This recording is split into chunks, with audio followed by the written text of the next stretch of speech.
Here's another record, unusual record, also pressed on Polymax. Polymax is not always clear or red, but if you look carefully at the backs and you see what these records are pressed on, you'll find some that are pressed on Polymax.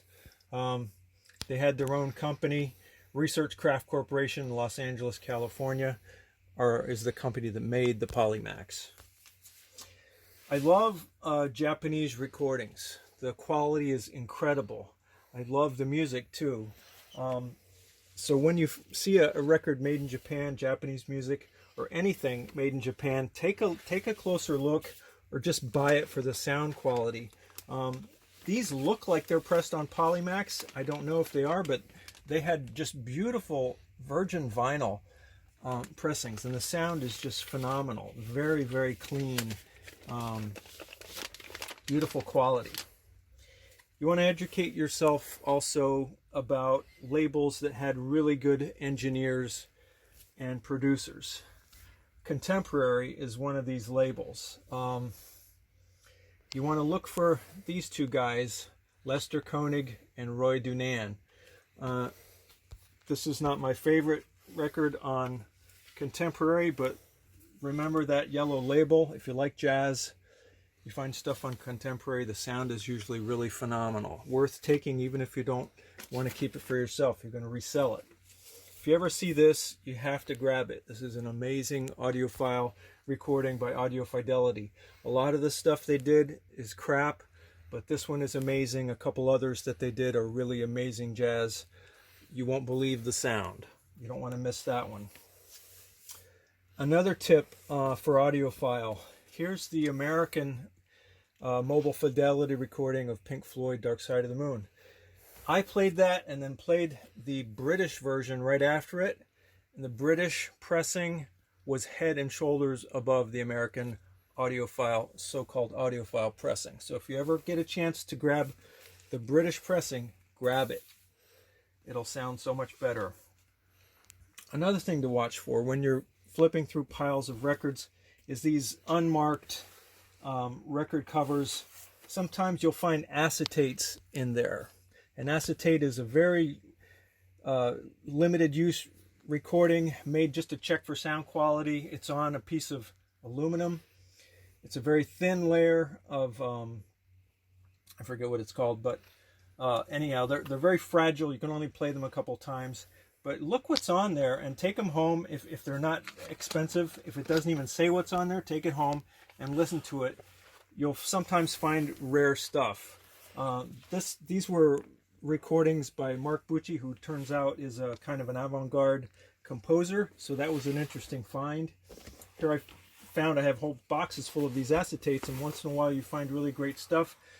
These were from a 1952 IBM awards dinner where they talk a lot about computers and computer technology, computer card technology, so really interesting material there. Now I want to talk a little bit more about classical records that you don't want to miss. You often find tons of classical records at the thrift store or at tag sales, and you probably pass right over them. Well, that's a mistake. You want to go through them and see if you can find the gold. The gold in this case are the British pressings and some of the American pressings. You want to look for the Columbia 33CX pressings. They should always say, made and printed in Great Britain. Here's another 33CX, Odeon or EMI. These sound really incredible. They use tube. The whole path of the signal is all tube, and the sound is just really phenomenal. You want to look for these Decca SXLs. There are a couple others, but look for the Decca, the older Decca labels that will say made in England. There's another Decca SXL. In this case, it's right on the front. And also, you want to look for these London stereophonic records. They will always have a blue back. And you want to look for the nice wide band full frequency stereophonic sound made in England. Sound is really amazing. So it may have a big band across the top like that. It may have just a little stereophonic in the corner, but it'll have the blue back, and check for the label that it's the wide band, the first pressings that were made between about 1958 and 1963 or so, the golden age of stereo recording. Also, if you love audiophile, you want to look for your Mercury Living Presence stereo with the big band at the top, the little banner on the side and on the bottom, and the photo wrapping around to the back. These sound, again, amazing audiophile quality. Just look for the wide band, the banner, and all those indicators. And it won't say anything on the label. It's just Mercury stereo. Those are the ones you want. Now, RCA also made some great recordings during that age. These are on the Shaded Dog or the Living Stereo. You want to look for that big wide band at the top. And of course they all have what's called a Shaded Dog. I hope you can see that. But the main thing to look for is the wide stereo, Living Stereo band at the top. Some of them are common, like this pressing. A lot of these were made. Not many were made in Living Stereo, so you want to look for that one. Grab that one if you can. Another really great sounding label are the Deutsche Grammophon stereo records. These are the older ones. You want to look for stereo either across the top or under the title there, and the older ones will have the blue tulip all the way around like that. Very beautiful label. And again, the sound is unusually good on those.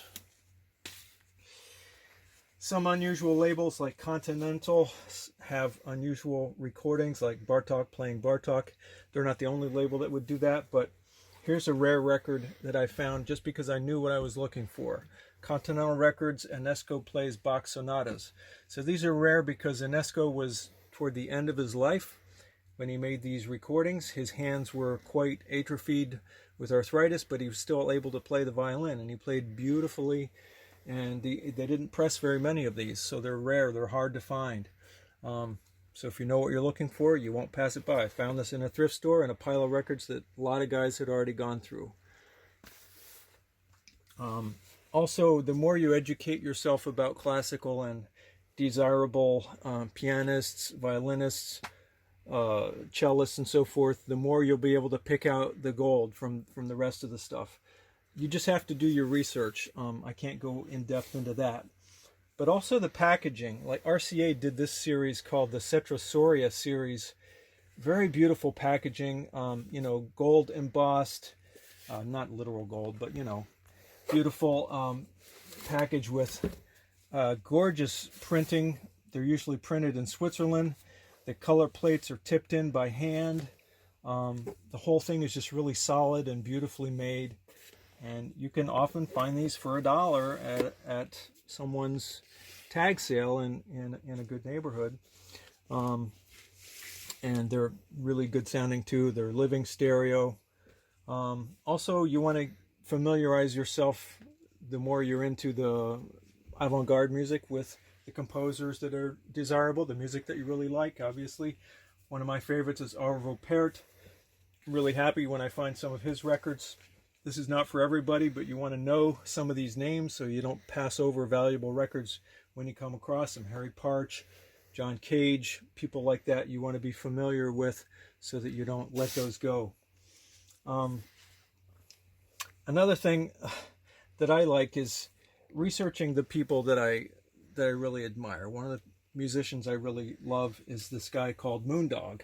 And if you look up the records that he made, you'll find that, he's actually, if I looked at that on the front, I would just pass by it. But I happened to know that Moondog participated in this recording, not only made the compositions, but plays the percussion himself on this record. So it's one that you don't want to pass over. There are many examples of that kind of thing. The more you go in depth and research those artists that you really love, the more your chances are of finding the good stuff. Same with like someone like Michel Polnareff from France. I just love his songs, his tunes. So I don't pass those up. So I'm going to save the other stuff for the second half of this video. It's a lot of material to cover. I hope I'm not going too fast, but I hope it helps you when you're out there in the field and you're looking through boxes and boxes of stuff to not miss the gold, because it's out there, and when you know what you're looking for, you'll be able to grab it. All right, see you next time.